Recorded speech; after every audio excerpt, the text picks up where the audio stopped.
Hello F1 fans, welcome back to the F1 Masters podcast brought to you by AUBG Daily.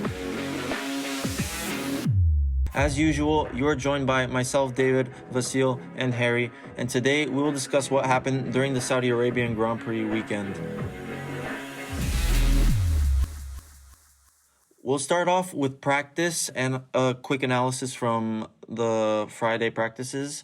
We saw Max Verstappen dominate the sessions. He was first in every single practice session. Red Bull looked insanely fast. And the biggest headline was, of course, Charles Leclerc's 10th place grid penalty and showing signs of concern for Ferrari's reliability and also their slow pace overall.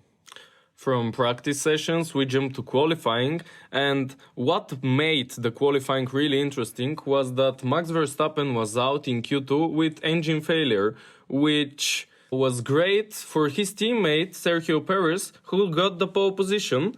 Another interesting thing was that Ferrari didn't look that bad in qualifying session. Charles Leclerc P2 and Carlos Sainz P5. Again, strong qualifying session from Aston Martin, third for Alonso and sixth for Stroll.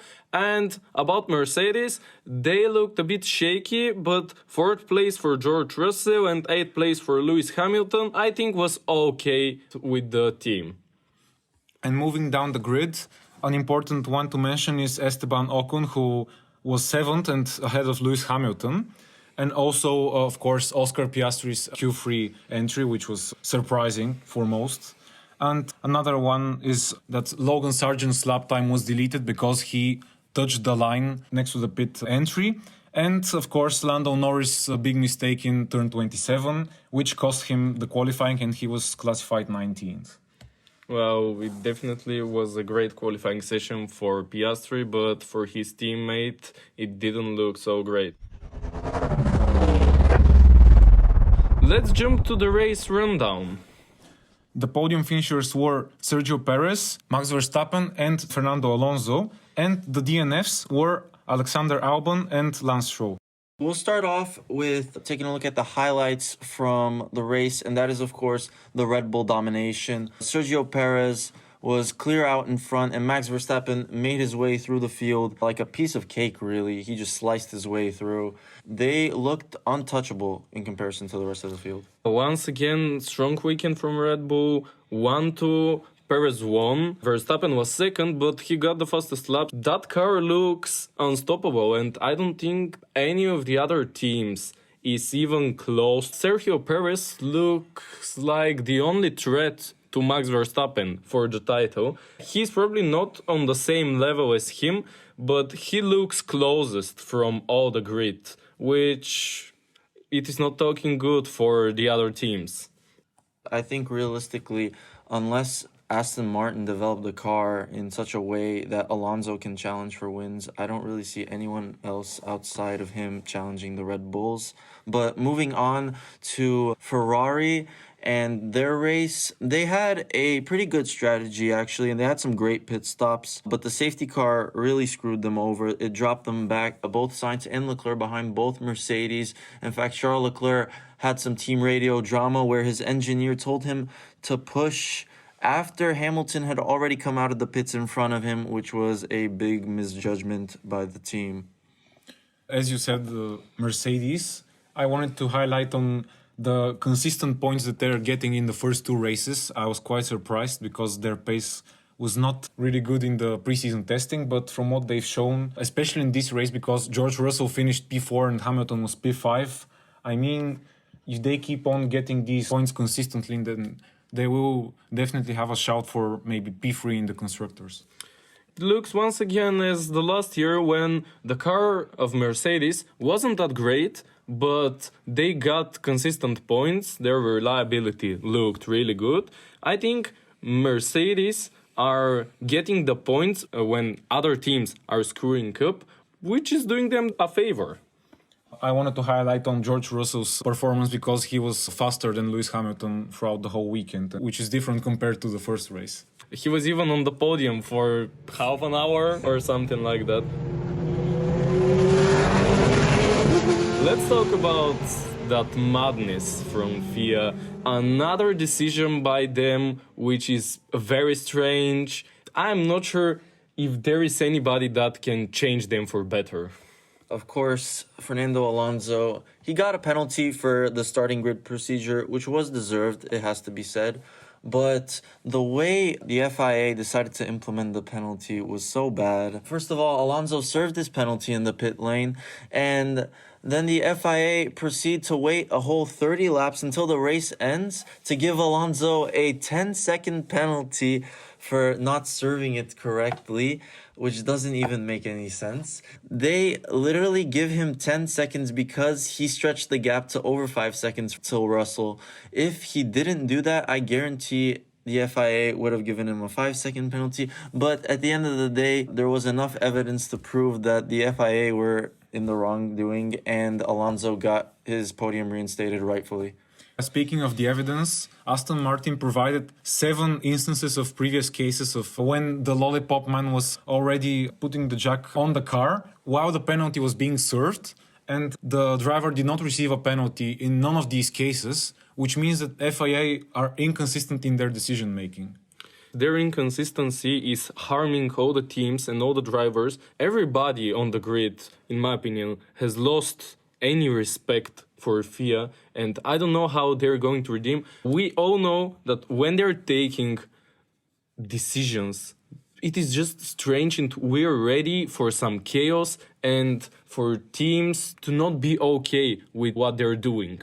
We can go back to the 2021 season when the FIA was in total shambles, and also the 2019 Canadian Grand Prix when they gave Sebastian Vettel that penalty, which cost him the race in the end. This is nothing new for the FIA, and I think at this point F1 fans are just used to their stupidity.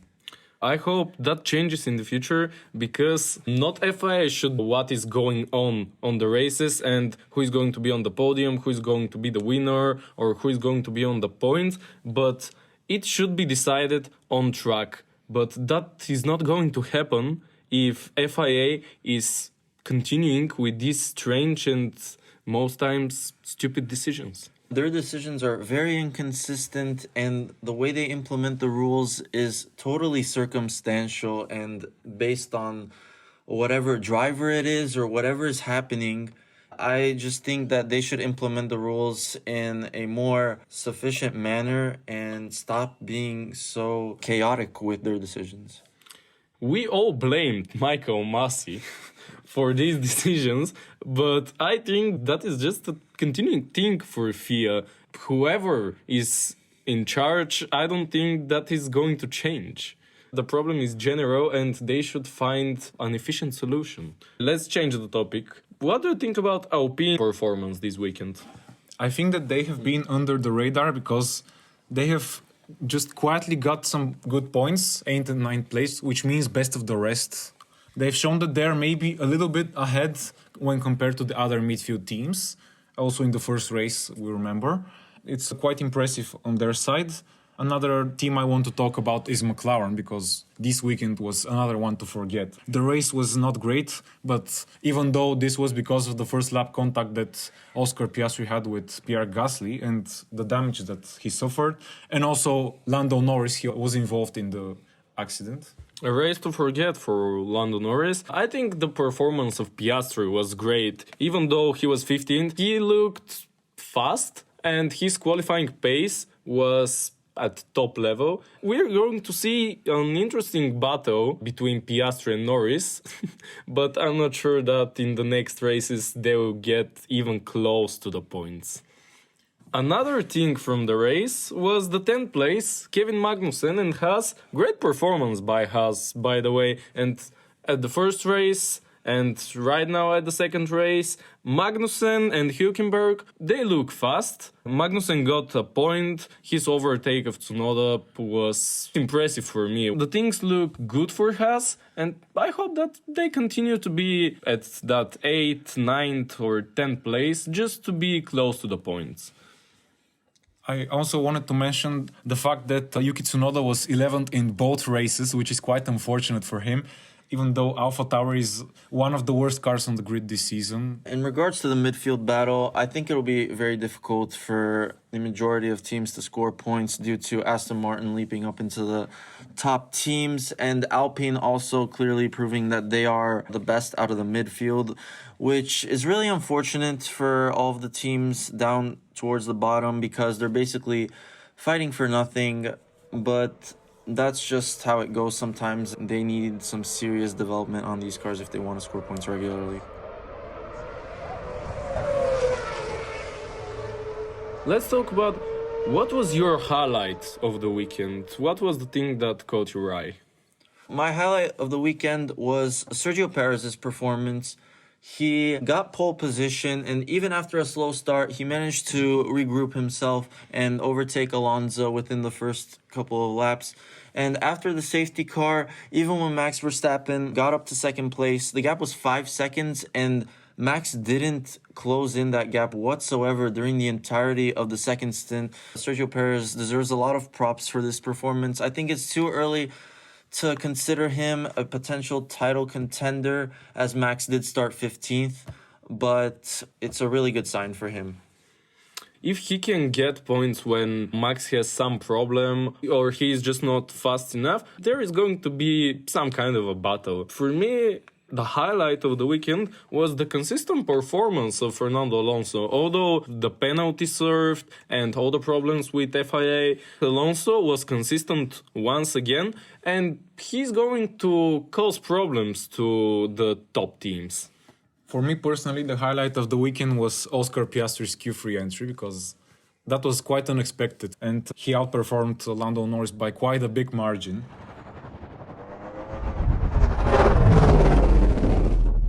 Moving on, we have to talk about the surprise and disappointments of the weekends. There weren't really crazy surprises, but Mercedes were a pleasant surprise because I don't think anyone really expected both cars to finish in the top 5 and finish ahead of both Ferraris. The safety car, of course, did help them out a lot, but I think especially George Russell over the entire weekend showed tremendous pace. Mercedes are serious contenders to finish second in the championship at least. For me, Sergio Perez was a surprise because I did not expect him to win, even though it was because of Max Verstappen's qualifying problems. A surprise for me was the appearance of Oscar Piastri in Q3. I was pleasantly surprised, although we saw in the race that McLaren race pace is not really that great and they have a lot of problems and I don't know how they're going to cope with them. Moving on the disappointment of the weekend, and I want to ask if we all agree that FIA should take the biggest L of the weekend.